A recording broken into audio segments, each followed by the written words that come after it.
Call this meeting to order. It is the Grand Rapids Public School Board public hearing for Monday, June 17th, 2024. And Ms. Downs Lewis, if you have a moment, if you would call the roll. And we do not need a quorum in order to begin. I got an apron right here.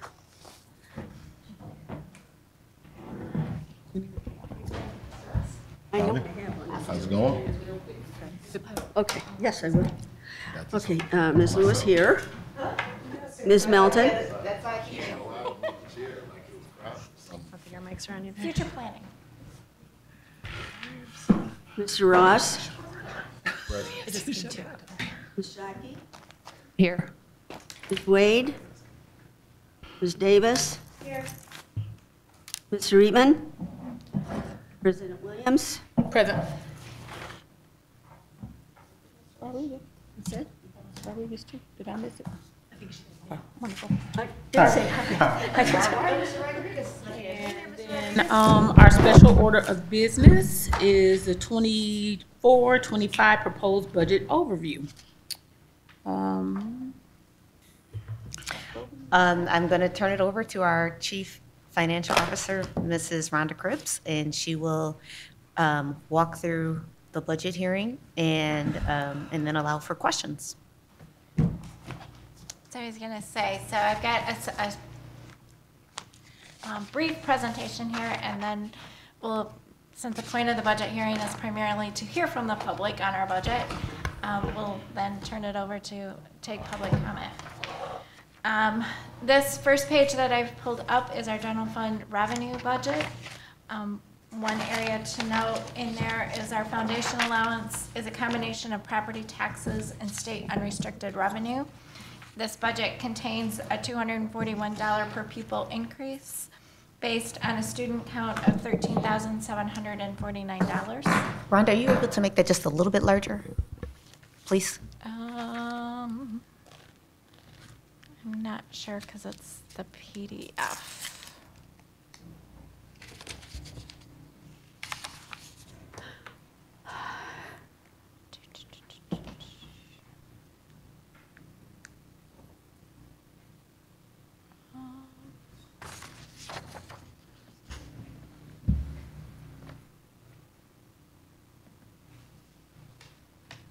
But when you go to presentation, it goes back small again. Okay. Yeah. So, sorry. Nope, it's fine. Sorry.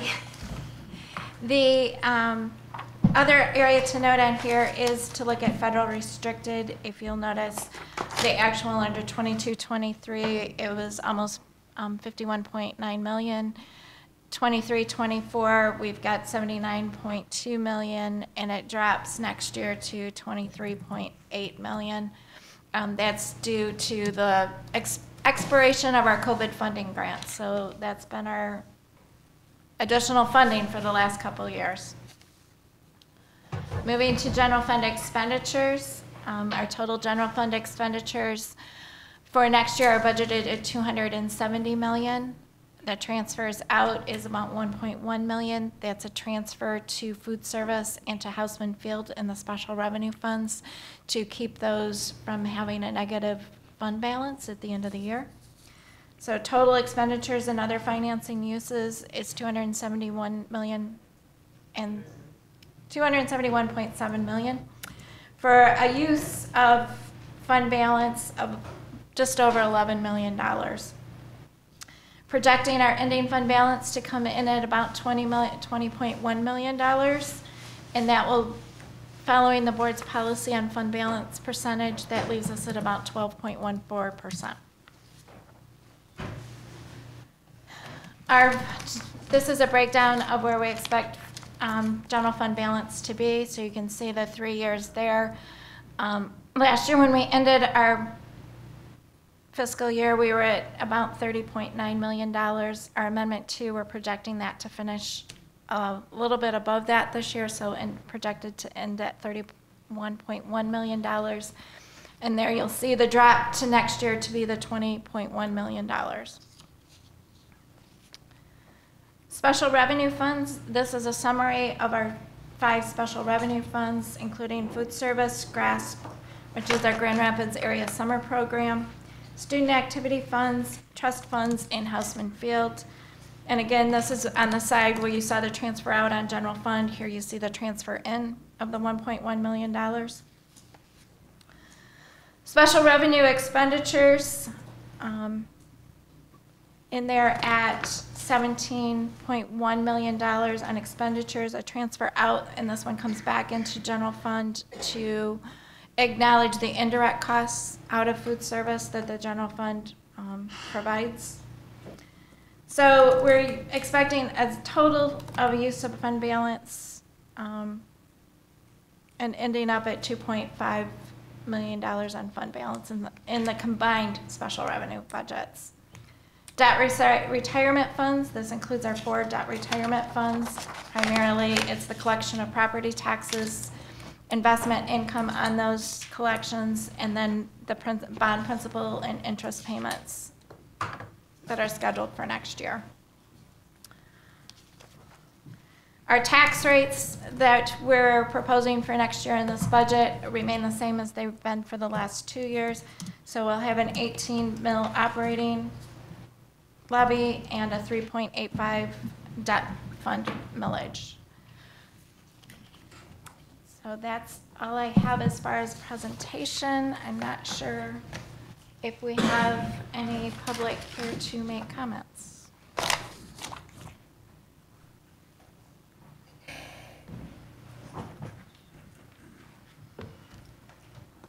Mr. Jones, the public comment today is particular to this budget. Is this for this budget? Okay, all righty.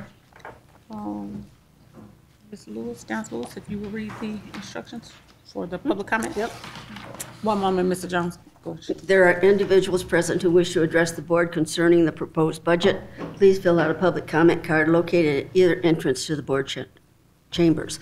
Please also read the rules on the back of the comment card concerning policy and procedure. There will be 1 public comment period during this hearing following the presentation. We ask that speakers refrain from making abusive statements against board members, employees, volunteers, or contractors.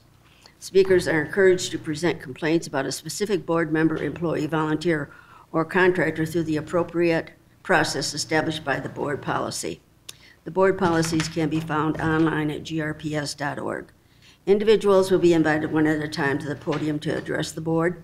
Before beginning your comment, please state your full name. At that time, we will start the timer, allowing each individual 3 minutes to make their comment.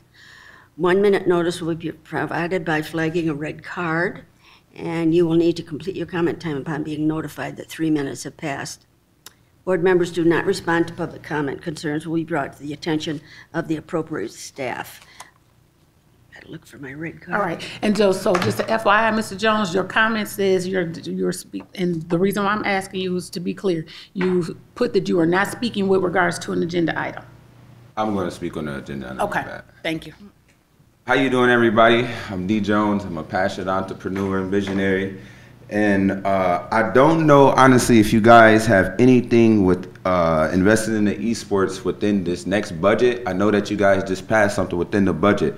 But if you got, I know that you guys plan to build 6 esports labs by the end of the year for our school district.